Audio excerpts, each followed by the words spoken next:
Did you know there's a place in space so empty it's called the Great Nothing? Imagine a hole in the universe 330 million light-years wide. That's the Boötes Void, the most empty place we've ever found. Here's how crazy empty it is. Normal space is packed with thousands of galaxies all bunched together. But this cosmic hole? It only has about 60 galaxies floating around, when it should have 2,000.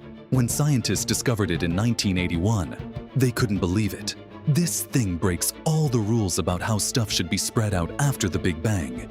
Get this, the void is so massive that light from one side takes longer to reach the other side than complex life has existed on Earth. We're talking hundreds of millions of years just for light to cross it.